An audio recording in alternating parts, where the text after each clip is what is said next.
This just worked out really well, and I think it's one of the must-haves in a van like this. Our names are Mike and Heather. We're traveling the US in our van Appa on a mission to visit all 50 states. Subscribe and join us as we try to figure out this whole van life thing. Thanks for watching. In our last video, we talked about a few of the things in our van build that we didn't love. And in today's video, we're gonna focus on the opposite, the 5 things that are an absolute must in our van build. The first thing we wanted to cover in this video is the bed extension. On our first 2 road trips that we took, we didn't have it, and it really involved a lot of kind of like figuring out angles and ways of trying to sleep to be comfortable without really having the necessary amount of space for someone my height. So I would either be sleeping diagonally or kind of curled up. And while that was possible, it wasn't always the most comfortable. In adding the extension, that really solved a lot of the problems. Now we're gonna put the bench into bed mode to kind of show the difference of what it looks like before the extension and after the extension. And the best way that we can kind of show what it actually looked like is to have Mike lay down on it. So from here to here is 6 feet. From here to the end of my toes is 6 feet 5. So you can see if I try to lay here, it doesn't really work. I ended up always kind of having to sleep a little bit diagonally. And then obviously, as you can see, that then starts to cut into Heather's space. It would always be kind of a game of how diagonal can I get without making it difficult for Heather. We were able to sleep, and the bed being 6 inches of memory foam made it comfortable enough, but it was always a challenge to figure out how to actually get set so that we could sleep for the night. But with the bed extension, it now really feels like a full-size bed that I can sleep on comfortably. So now with the bed extension, all you have to do is pull this seat forward, flip up these hinges here, and then attach the board that we upholstered into this section. And with that, we get about 10 inches of extra bed space, which is more than enough for me to then lay completely flat and not taking up any more than my side of the bed.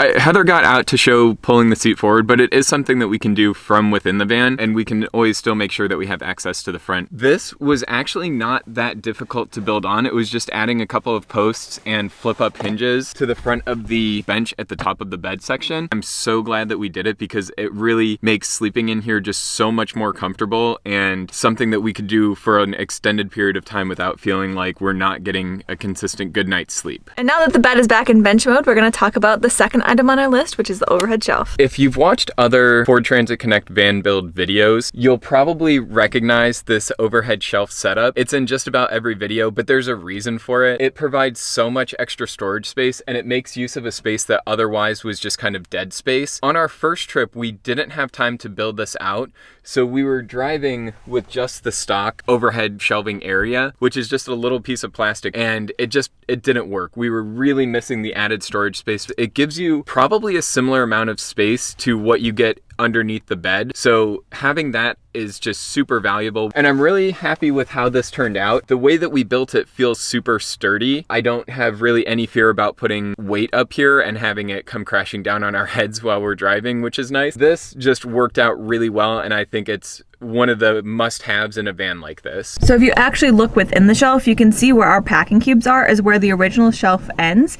and then all of this is extra space that we now have due to this shelf being constructed. So it really does provide a lot of extra space up here, which is very beneficial in a small van. And I think it's helpful because you really aren't sacrificing anything with the construction of that. I don't feel like it lowers the cab space at all in terms of overhead clearance and being comfortable sitting up there and driving. That is almost a must-have for any van build in this model van. The next 2 things on our love letter list of van build items are actually underneath the bed. So right now we're just going to take out all of the cushions to be able to have access to those pieces from the van build. And by taking them out, we're totally just gonna shove them up here for the time being.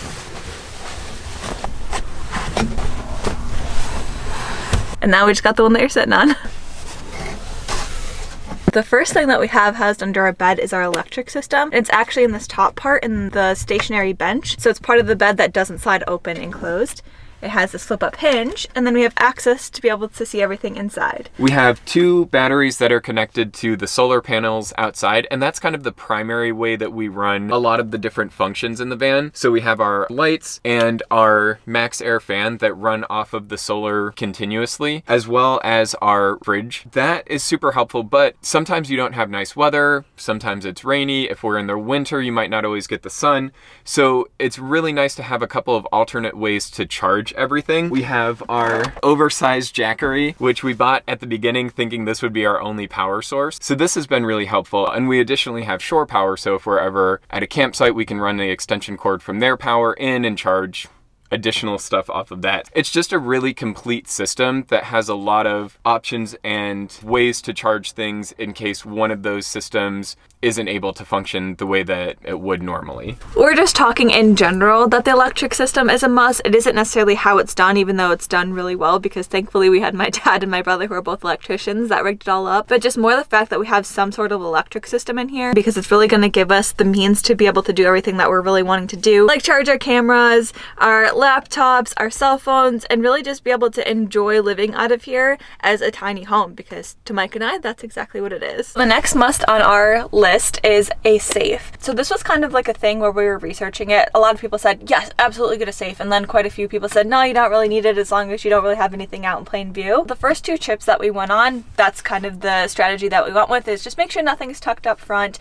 and keep all of our electronics back out of sight. But even when we were away from the van for a few hours or for most of the day, we kind of got a little bit nervous just because we do have so much put into some of our things, like our laptops, and we both work from home currently. So if we were to lose that, it wouldn't even be just for like a personal enjoyment thing, it would also be our jobs. With that, we really wanted to make sure that at least our laptops were safe and secure, as well as obviously like our camera gear and our cell phones and all of that.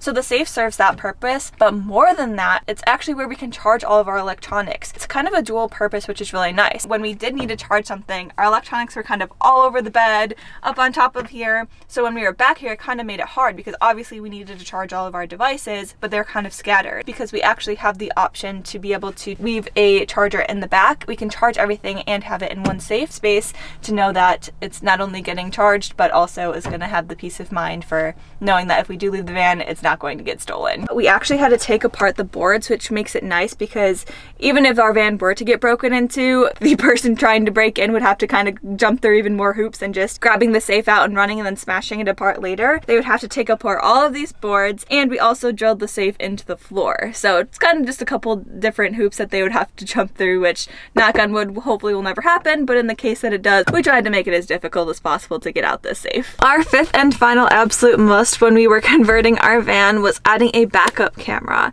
So our van did come with little backup sensors that beeped as you were getting closer to something, but the problem was you couldn't see what that something was, and it would have been nice to know about that before we got that close for the beeping to start spazzing out. So we added a backup cam to the back of our van, and we can see what's going on behind us through this rear view mirror. And we love this because we don't have any rear view windows in our van or even side windows to be able to see what's going on. That's just really helpful when we are backing up, especially in very busy parking lots like they all seem to be at the current moment given the holiday season. And that concludes our list of our 5 must-haves from our van build.